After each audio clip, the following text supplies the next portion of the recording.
Hai, hello, salam sejahtera Malaysia. Selamat datang ke channel Fels Lifestyle. Terima kasih kerana terus setia dan terus bersama di dalam channel ini. Saudara-saudara yang saya amat hormati, tuan-tuan dan puan yang saya amat hormati. Antara peletakan jawatan yang pasti mengejutkan seluruh Malaysia adalah peletakan jawatan Ketua Hakim Negara.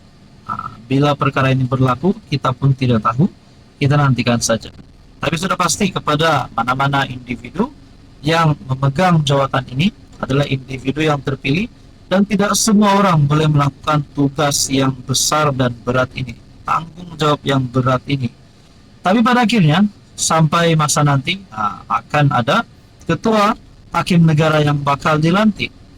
Saudara-saudara, menurut satu laporan dikongsikan daripada Malaysia Kini, Abang Iskandar dijangka dilantik sebagai Ketua Hakim Negara menurut laporan.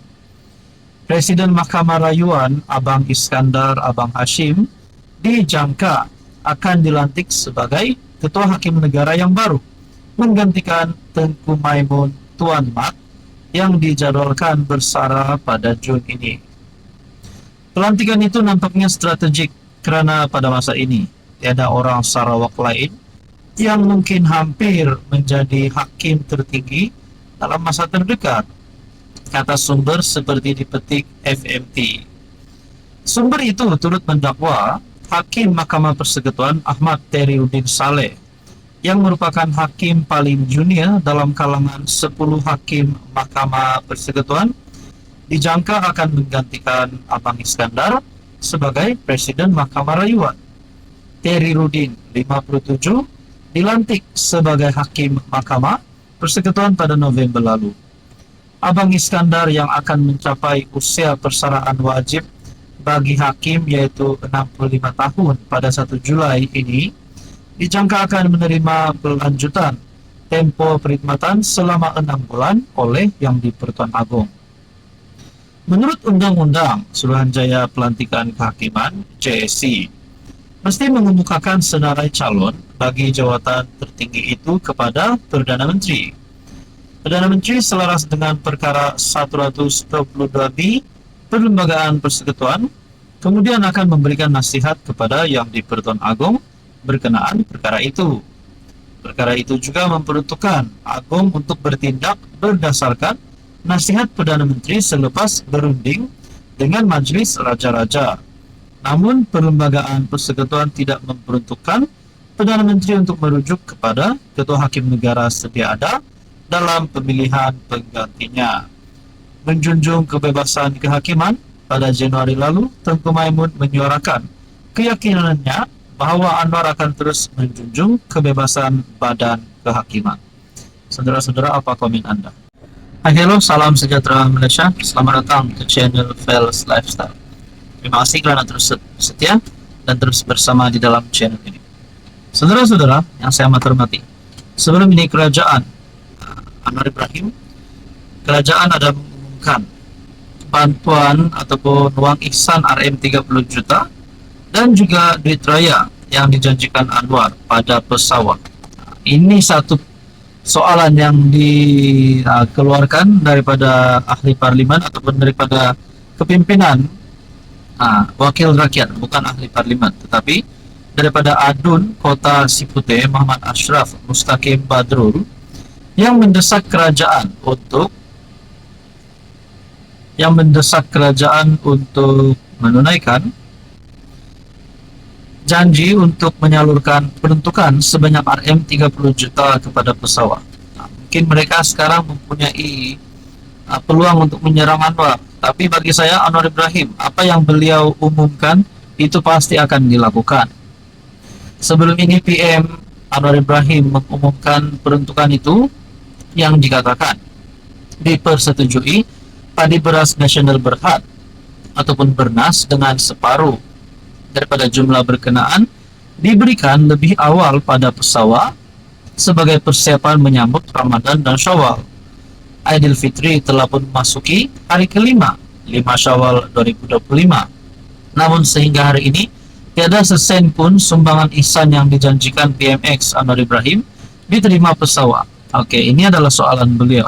Kalau ada yang tiba-tiba nak tuduh PMX ini mengambil RM 30 juta tersebut. Bagi saya tidak setuju lah. Kalau nak cakap PMX sakau, PMX curi duit, itu saya tidak setuju. Sedangkan gaji beliau pun beliau sumbang, apatah lagi peruntukan ini. Jadi tuan-tuan dan puan, mungkin ini hanyalah soalan kepada Anwar Ibrahim dan kerajaan. Di mana uang tersebut? Dalam artikel ini berkata, saya mendesak agar kerajaan bertindak segera untuk memastikan bantuan ini disalurkan dengan telus, sebegitu juga bantuan-bantuan lain yang dijanjikan diberikan tepat pada masanya demi kelangsungan hidup pesawat, katanya dalam satu kenyataan.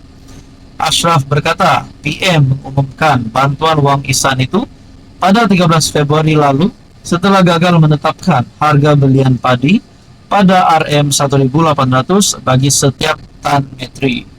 Namun kegagalan membela nasib pesawat tidak terhenti di situ, sehingga kini bantuan tersebut masih belum diterima oleh pesawat, sehingga menimbulkan rasa kecewa dan tidak puas hati dalam kalangan mereka.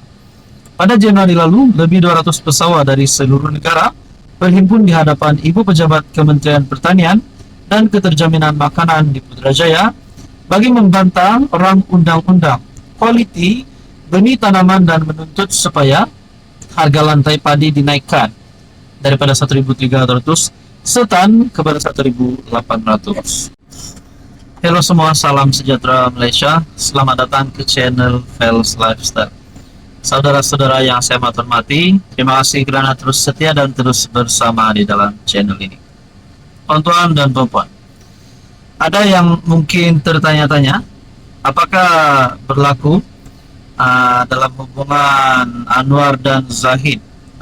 Sedangkan kita tahu hari ini Zahid dan Anwar mempunyai hubungan yang baik. Perdana Menteri dan Timbalan Perdana Menteri, dan UMNO BN menjadi antara kingmaker bagi saya untuk pembentukan kerajaan perpaduan. Ada yang kata UMNO dan PH tidak akan bersama-sama kerana DAP. Tapi pada akhirnya 2 tahun lebih kita dapat lihat ada saja kemajuan, ada saja berita baik yang diumumkan oleh Anwar. Ketepikan persengketaan, ketepikan dulu hal-hal politik yang boleh membawa kepada kejatuhan, boleh membawa kepada ketidakstabilan politik, tapi fokus kepada kemajuan negara. Dan pada akhirnya saudara-saudara, ada yang kata Zahid Hamidi kini diselamatkan oleh Anwar berkaitan dengan 47 kes yang melibatkan nama Zahid Hamidi dan DNA yang diterima oleh Zahid Hamidi. Dan pada akhirnya saya telah menerima satu komen. Ini komen sangat mengejutkan. Dia kata di sini, saya akan kongsikan dalam video ini, Zahid tidak akan keluar government. Keluar government makna masuk penjara. Saya pun tak tahulah kalau Zahid ini berani keluar kerajaan, berani bawa UMNO satu blok keluar kerajaan ataupun Barisan Nasional. Tapi kalaupun Zahid melakukan perkara itu, adakah Anwar akan tumbang? Dan apa relevannya Zahid untuk keluar daripada kerajaan perpaduan? Sedangkan sebelum ini kalau saya tak silap lah, Zahid sudah umum akan bekerja sama terus bersama dengan Anwar Ibrahim. Jadi tak payah banyak cerita tentang itu, kita teruskan di dalam komen ini.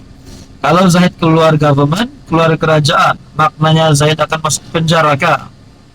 Apa kesinambungannya di sini? Adakah Zahid keluar kerajaan akan masuk penjara?